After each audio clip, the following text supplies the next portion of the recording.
and once more directly turning to what meets us, examine another way of making that intelligible. We find the world's contents grouped into things and their qualities. The substantive and adjective is a time-honored distinction and arrangement of facts, with a view to understand them and to arrive at reality. I must briefly point out the failure of this method, if regarded as a serious attempt at theory. We may take the familiar instance of a lump of sugar. This is a thing, and it has properties, adjectives which qualify it. It is, for example, white and hard and sweet. The sugar, we say, is all that, but what the is can really mean seems doubtful.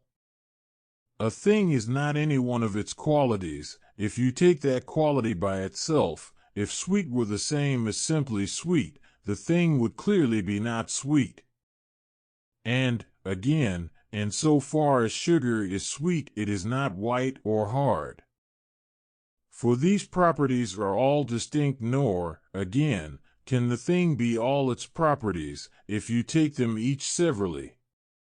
Sugar is obviously not mere whiteness, mere hardness, and mere sweetness, for its reality lies somehow in its unity. But if, on the other hand, we inquire what there can be in the thing beside its several qualities, we are baffled once more. We can discover no real unity existing outside these qualities, or, again, existing within them. But it is our emphasis, perhaps, on the aspect of unity which has caused this confusion. Sugar is, of course, not the mere plurality of its different adjectives, but why should it be more than its properties in relation? When white, hard, sweet, and the rest coexist in a certain way, that is surely the secret of the thing. The qualities are, and are in relation. But here, as before, when we leave phrases we wander among puzzles. Sweet, white, and hard seem now the subjects about which we are saying something. We certainly do not predicate one of the other. For, if we attempt to identify them, they at once resist. They are in this wholly incompatible, and, so far, quite contrary. Apparently, then, a relation is to be asserted of each. One quality, A, is in relation with another quality, B. But what are we to understand here by is? We do not mean that in relation with B is A, and yet we assert that A is in relation with B. In the same way C is called before D, and E is spoken of as being to the right of F? We say all this, but from the interpretation, then before D is C, and to the right of F is E, we recoil in horror. No, we should reply, the relation is not identical with the thing. It is only a sort of attribute which inheres or belongs. The word to use, when we are pressed, should not be is, but only has. But this reply comes to very little. The whole question is evidently as to the meaning of has, and, apart from metaphors not taken seriously, there appears really to be no answer. And we seem unable to clear ourselves from the old dilemma: if you predicate what is different, you ascribe to the subject what it is not. And if you predicate what is not different, you say nothing at all. Driven forward, we must attempt to modify our statement. We must assert the relation now, not of one term, but of both. A and B are identical in such a point, and in such another point they differ, or, again, they are so situated in space or in time. And thus we avoid is, and keep to are. But, seriously, that does not look like the explanation of a difficulty, it looks more like trifling with phrases. For, if you mean that A and B, taking each severally, even have this relation, you are asserting what is false. But if you mean that A and B in such a relation are so related, you appear to mean nothing.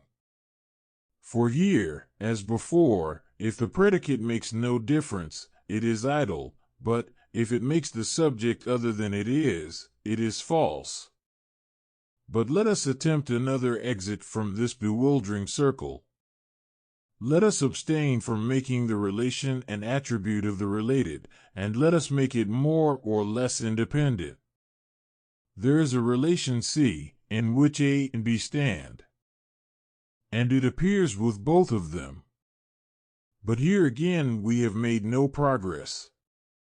The relation C has been admitted different from A and B, and no longer is predicated of them. Something, however, seems to be said of this relation C, and said, again, of A and B. And this something is not to be the ascription of one to the other. If so, it would appear to be another relation, D, in which C, on one side, and, on the other side, A and B, stand. But such a makeshift leads at once to the infinite process. The new relation D can be predicated in no way of C, or of A and B, and hence we must have recourse to a fresh relation, E, which comes between D and whatever we had before. But this must lead to another, F, and so on, indefinitely. Thus the problem is not solved by taking relations as independently real. For, if so, the qualities in their relation fall entirely apart, and then we have said nothing. Or we have to make a new relation between the old relation and the terms, which, when it is made, does not help us. It either itself demands a new relation, and so on without end, or it leaves us where we were, entangled in difficulties. The attempt to resolve the thing into properties, each a real thing, taken somehow together with independent relations, has proved an obvious failure. And we are forced to see, when we reflect, that a relation standing alongside of its terms is a delusion.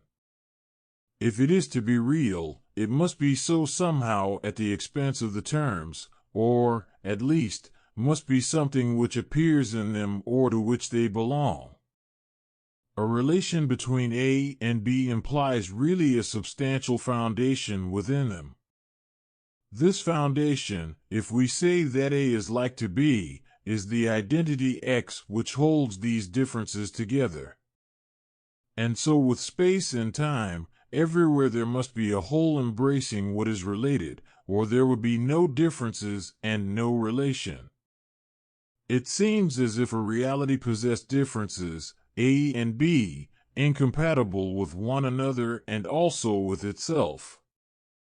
And so in order, without contradiction, to retain its various properties, this whole consents to wear the form of relations between them. And this is why qualities are found to be some incompatible and some compatible. They are all different, and, on the other hand, because belonging to one whole, are all forced to come together. And it is only where they come together distantly by the help of a relation that they cease to conflict. On the other hand, where a thing fails to set up a relation between its properties, they are contrary at once. Thus colors and smells live together at peace in the reality, for the thing divides itself, and so leaves them merely side by side within itself. But color collides with color, because their special identity drives them together. And here again, if the identity becomes relational by help of space, they are outside one another, and are peaceful once more. The contrary, in short, consists of differences possessed by that which cannot find the relation which serves to couple them apart. It is marriage attempted without a modus vivendi. But where the whole, relaxing its unity, takes the form of an arrangement, there is coexistence with concord. I have set out the above mainly because of the light which it throws upon the nature of the contrary. It affords no solution of our problem of inherence. It tells us how we are forced to arrange things in a certain manner, but it does not justify that arrangement. The thing avoids contradiction by its disappearance into relations, and by its admission of the adjectives to a standing of their own. But it avoids contradiction by a kind of suicide. It can give no rational account of the relations and the terms which it adopts, and it cannot recover the real unity, without which it is nothing. The whole device is a clear makeshift. It consists in saying to the outside world, I am the owner of these my adjectives, and to the properties, I am but a relation, which leaves you your liberty. And to itself and for itself it is the futile pretense to have both characters at once. Such an arrangement may work, but the theoretical problem is not solved. The immediate unity, in which facts come to us, has been broken up by experience, and later by reflection. The thing with its adjectives is a device for enjoying at once both variety and concord. But the distinctions, once made, fall apart from the thing, and away from one another. And our attempt to understand their relations brought us round merely to a unity, which confesses itself a pretense, or else falls back upon the old undivided substance, which admits of no relations. We shall see the hopelessness of its dilemma more clearly when we have examined how relation stands to quality. But this demands another chapter. I will, in conclusion, dispose very briefly of a possible suggestion. The distinctions taken in the thing are to be held only, it may be urged, as the ways in which we regard it. The thing itself maintains its unity, and the aspects of adjective and substantive are only our points of view. Hence they do no injury to the real. But this defense is futile, since the question is how without error we may think of reality. If then your collection of points of view is a defensible way of thinking, by all means apply it to the thing, and make an end of our puzzle. Otherwise the thing, without the points of view, appears to have no character at all, and they, without the thing, to possess no reality, even if they could be made compatible among themselves, the one with the other. In short, this distinction, drawn between the fact and our manner of regarding it, only serves to double the original confusion. There will now be an inconsistency in my mind as well as in the thing, and, far from helping, the one will but aggravate the other. Chapter 3. Relation and Quality. It must have become evident that the problem, discussed in the last chapter, really turns on the respective natures of quality and relation. And the reader may have anticipated the conclusion we are now to reach. The arrangement of given facts into relations and qualities may be necessary in practice, but it is theoretically unintelligible. The reality, so characterized, is not true reality, but is appearance. And it can hardly be maintained that this character calls for no understanding, that it is a unique way of being which the reality possesses, and which we have got merely to receive. For it most evidently has ceased to be something quite immediate. It contains aspects now distinguished and taken as differences, and which tend, so far as we see, to a further separation. And, if the reality really has a way of uniting these in harmony, that way assuredly is not manifest at first sight. On our own side those distinctions which even consciously we make may possibly in some way give the truth about reality. But, so long as we fail to justify them and to make them intelligible to ourselves, we are bound, so far, to set them down as mere appearance. The object of this chapter is to show that the very essence of these ideas is infected and contradicts itself. Our conclusion briefly will be this. Relation presupposes quality, and quality relation. Each can be something neither together with, nor apart from, the other, and the vicious circle in which they turn is not the truth about reality. 1. Qualities are nothing without relations. In trying to exhibit the truth of this statement, I will lay no weight on a considerable mass of evidence. This, furnished by psychology, would attempt to show how qualities are variable by changes of relation. The differences we perceive in many cases seem to have been so created. But I will not appeal to such an argument, since I do not see that it could prove wholly the non-existence of original and independent qualities. And the line of proof through the necessity of contrast for perception has, in my opinion, been carried beyond logical limits. Hence, though these considerations have without doubt an important bearing on our problem, I prefer here to disregard them. And I do not think that they are necessary. We may proceed better to our conclusion in the following way. You can never, we may argue, find qualities without relations. Whenever you take them so, they are made so, and continue so, by an operation which itself implies relation. Their plurality gets for us all its meaning through relations, and to suppose it otherwise in reality is wholly indefensible. I will draw this out in greater detail. To find qualities without relations is surely impossible.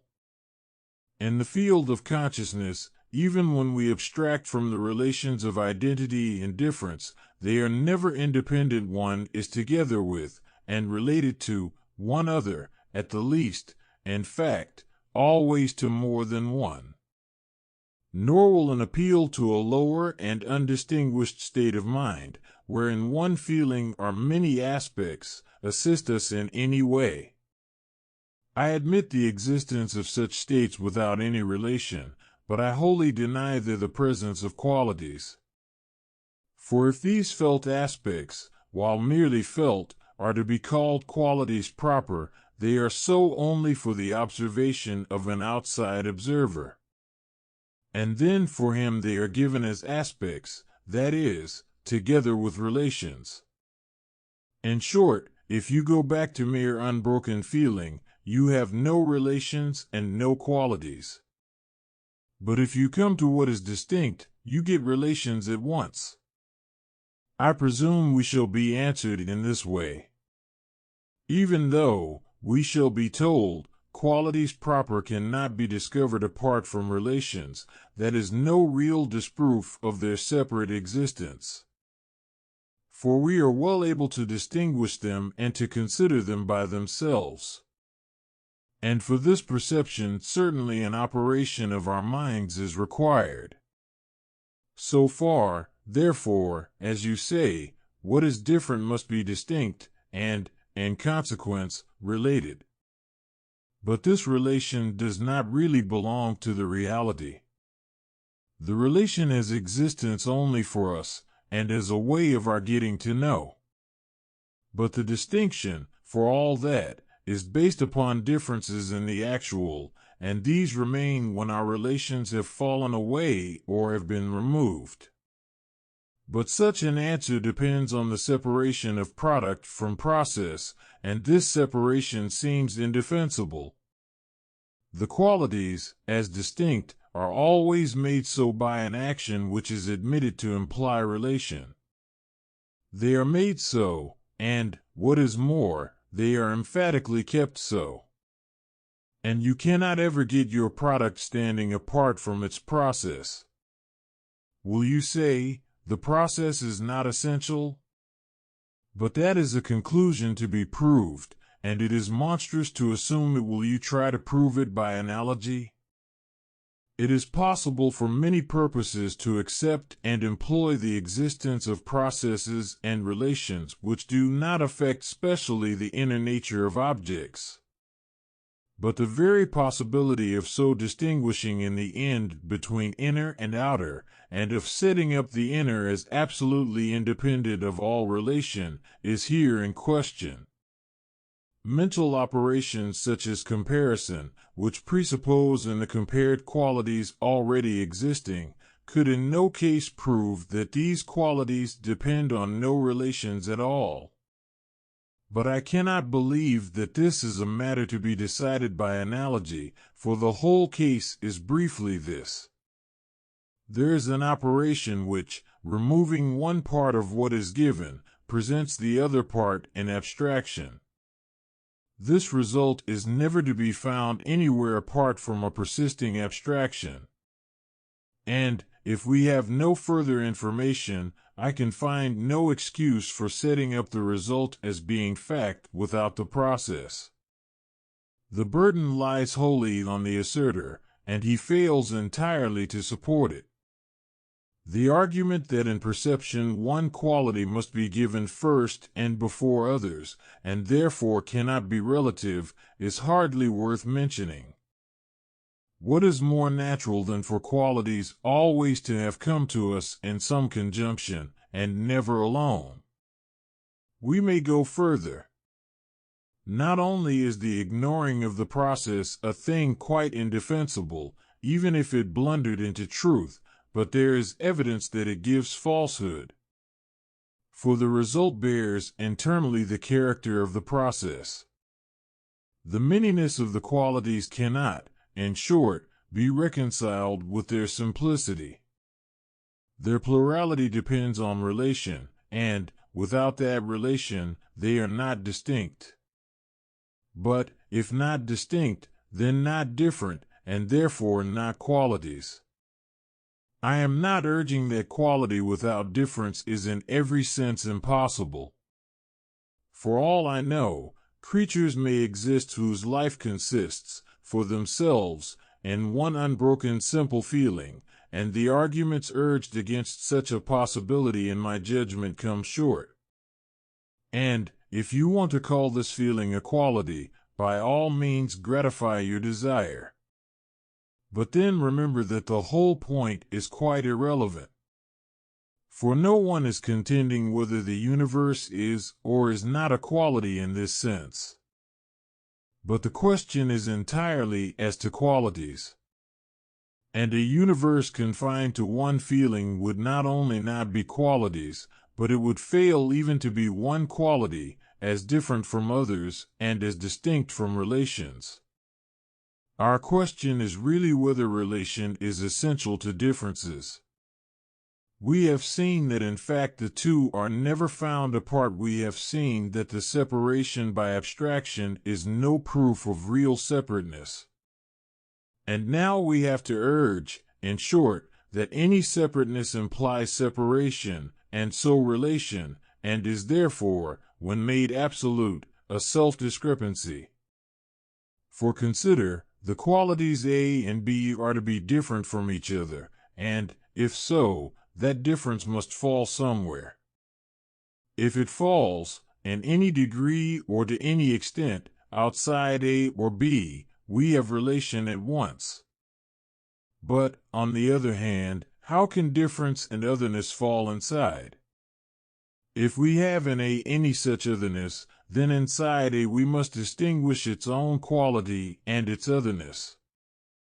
And, if so, then the unsolved problem breaks out inside each quality and separates each into two qualities in relation. In brief, diversity without relation seems a word without meaning. And it is no answer to urge that plurality proper is not in question here. I am convinced of the opposite, but by all means, if you will, let us confine ourselves to distinctness and difference. I rest my argument upon this, that if there are no differences, there are no qualities, since all must fall into one. But if there is any difference, then that implies a relation. Without a relation, it has no meaning. It is a mere word, and not a thought, and no one would take it for a thought if he did not, in spite of his protests, import relation into it. And this is the point on which all seems to turn. Is it possible to think of qualities without thinking of distinct characters? Is it possible to think of these without some relation between them, either explicit or else unconsciously supplied by the mind that tries only to apprehend? Have qualities without relation any meaning for thought? For myself, I am sure that they have none. And I find a confirmation in the issue of the most thorough attempt to build a system on this ground. There it is not too much to say that all the content of the universe becomes something very like an impossible illusion. The reals are secluded and simple, simple beyond belief if they never suspect that they are not so. But our fruitful life, on the other hand, seems due to their persistence in imaginary recovery from unimaginable perversion. And they remain guiltless of all real share in these ambiguous connections, which seem to make the world. They are above it, and fixed like stars in the firmament, if there only were a firmament. 2. We have found that qualities, taken without relations, have no intelligible meaning. Unfortunately, taken together with them, they are equally unintelligible.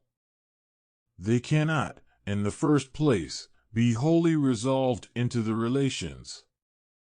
You may urge, indeed, that without distinction no difference is left, but, for all that, the differences will not disappear into the distinction. They must come to it, more or less, and they cannot wholly be made by it. I still insist that for thought what is not relative is nothing. But I urge, on the other hand, that nothings cannot be related, and that to turn qualities in relation into mere relations is impossible. Since the fact seems constituted by both, you may urge, if you please, that either one of them constitutes it. But if you mean that the other is not wanted, and that relations can somehow make the terms upon which they seem to stand, then, for my mind, your meaning is quite unintelligible.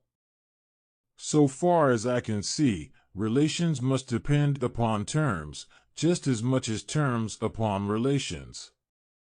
And the partial failure, now manifest, of the dialectic method seems connected with some misapprehension on this point. Hence the qualities must be, and must also be related. But there is hence a diversity which falls inside each quality. Each has a double character, as both supporting and as being made by the relation. It may be taken as at once condition and result, and the question is as to how it can combine this variety. For it must combine the diversity, and yet it fails to do so. A is both made, and is not made, what it is by relation, and these different aspects are not each the other, nor again is either A. If we call its diverse aspects A and A, then A is partly each of these. As it is the difference on which distinction is based, while as it is the distinctness that results from connection. A is really both somehow together as A. But without the use of a relation it is impossible to predicate this variety of A. And, on the other hand, with an internal relation as unity disappears, and its contents are dissipated in an endless process of distinction. A at first becomes in relation with A, but these terms themselves fall hopelessly asunder. We have got, against our will, not a mere aspect, but a new quality A, which itself stands in a relation, and hence its content must be manifold. as going into the relation it itself is A, and as resulting from the relation it itself is A. And it combines, and yet cannot combine, these adjectives. We, in brief, are led by a principle of fission which conducts us to no end. Every quality in relation has, in consequence, a diversity within its own nature, and this diversity cannot immediately be asserted of the quality. Hence the quality must exchange its unity for an internal relation. But, thus set free, the diverse aspects, because each something in relation, must each be something also beyond. This diversity is fatal to the internal unity of each, and it demands a new relation, and so on without limit. In short, qualities in a relation have turned out as unintelligible as were qualities without one. The problem from both sides has baffled us. 3. We may briefly reach the same dilemma from the side of relations. They are nothing intelligible either with or without their qualities. In the first place, a relation without terms seems mere verbiage, and terms appear, therefore, to be something beyond their relation. At least, for myself, a relation which somehow precipitates terms which were not there before, or a relation which can get on somehow without terms, and with no differences beyond the mere ends of a line of connection, is really a phrase without meaning.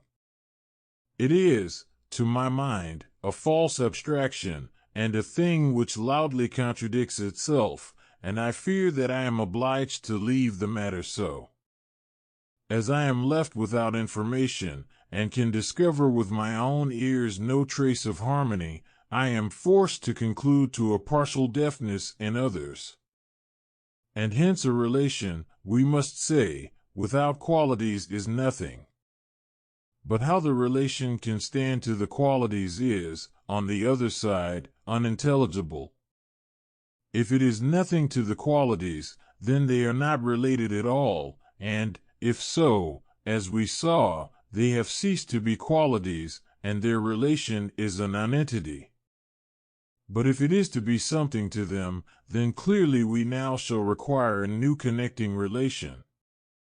For the relation hardly can be the mere adjective of one or both of its terms. Or, at least, as such it seems indefensible. And, being something itself, if it does not itself bear a relation to the terms, in what intelligible way will it succeed in being anything to them? But here again we are hurried off into the eddy of a hopeless process, since we are forced to go on finding new relations without end. The links are united by a link, and this bond of union is a link which also has two ends, and these require each a fresh link to connect them with the old. The problem is to find how the relation can stand to its qualities, and this problem is insoluble. If you take the connection as a solid thing, you have got to show, and you cannot show, how the other solids are joined to it. And, if you take it as a kind of medium or unsubstantial atmosphere, it is a connection no longer. You find, in this case, that the whole question of the relation of the qualities arises now outside it, in precisely the same form as before. The original relation, in short, has become a nonentity, but, in becoming this, it has removed no element of the problem. I will bring this chapter to an end.